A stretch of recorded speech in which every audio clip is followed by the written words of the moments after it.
नमस्कार, आजाद संवाद मीडिया में आपका स्वागत है। हम लोगों की आवाज रमेश पटेल।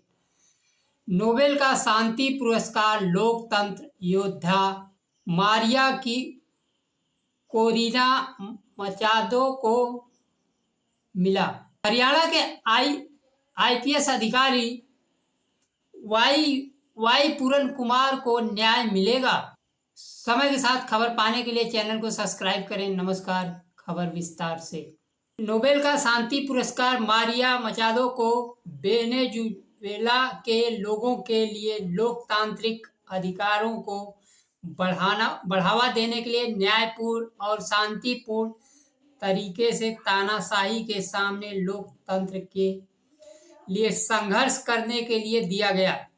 नोबेल शांति पुरस्कार घोषणा से पहले अमेरिकी राष्ट्रपति डोनाल्ड ट्रंप खुद को शांति पुरस्कार का दावेदार घोषित कर चुके थे।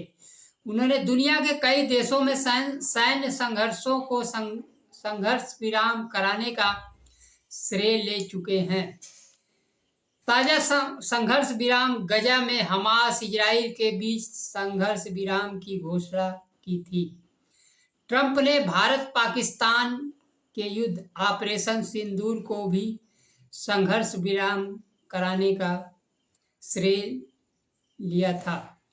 उन्होंने दुनिया के विभिन्न मंचों पर कम से कम 50 बार ऑपरेशन सिंदूर की बात कही, लेकिन भारतीय प्रधानमंत्री डोनाल्ड ट्रंप के बातों का कभी खंडन नहीं किए। तो Pakistan Israel Donald Trump Nobel का शांति पुरस्कार देने का वकालत कर चुके थे। नोबेल कमेटी ने अपने बयान में कहा कि 2025 का नोबेल शांति पुरस्कार ऐसी महिला को दिया जा रहा है जिन्होंने गहराते अंधेरे के बीच लोकतंत्र की लौ को जलाए रखा। मारिया कोरिना मचादो लैटिन अमेरिकी में साहस के सबसे असाधारण उदाहरणों में से एक है। ऐसे समय में जब लोकतंत्र खतरे में हो, हर किसी चीज में यह सबसे जरूरी हो जाता है कि उसकी रक्षा की जाए। 58 वर्षीय मचादो फिलहाल वेनेजुएला में छिप कर रह रही हैं। उन खुशी से अचंभित हैं। नोबेल कमेटी का धन्यवाद करती हूँ और भावुक होकर कहती हैं कि यह पूरे समाज की उपलब्धि है। विपक्ष की नेता है। पिछले राष्ट्रपति चुनाव में भाग लेने पर उन पर प्रतिबंध लगा दिया गया था, जिसकी पूरी दुनिया में निंदा हुई थी और कहा गया था कि यह चुनाव निष्पक्ष नहीं है। आज भारत में लोकसभा के विपक्ष के नेता राहुल गांधी लोकतंत्र बचाने में लगे हुए हैं। वोट चोरी, संविधान जैसे गंभीर मुद्दों को उठा रहे हैं। वोट चोरी करके लोकतंत्र की हत्या की जा रही है। लोकतंत्र के योद्धा बनकर राहुल गांधी खड़े हैं।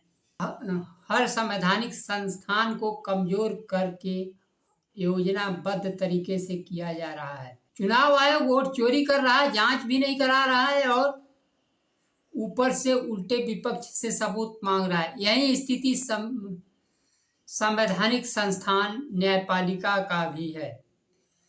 न्यायपालिका लोकतंत्र चोरी करने में सहायक साबित हो रहा है, जबकि लोकतंत्र से संबंधित कोई भी न्यायिक फैसले सांसद, विधायक, गवर्नर, जहां 5 साल की बात होती है वहां 6 महीने के अंदर फैसला आ जाने चाहिए, जबकि कोर्ट के फैसले आते हैं कार्यकाल बीत जाने के बाद। यह एक तरह से लोकतंत्र की हत्या ही है। अमित पी कुमार ने विदेशी दौरे से लौटते ही पोस्टमार्टम रुकवा दिया है और सीधे मुख्यमंत्री से जवाबदेही तय करने की मांग की है। 7 अक्टूबर को आत्महत्या कर ली थी। सुसाइड नोट में मरने से पहले वाई पूरन कुमार ने 15 सेवारत और पूर्व आईपीएस अधिकारियों पर सार्वजनिक रूप से भेदभाव और अपमानित करने जैसे आरोप लगाए हैं। उनके नोट में मुख्य सचिव अनुराग रस्तोगी, डीजीपी शत्रुजीत कपूर तक के नाम शामिल हैं।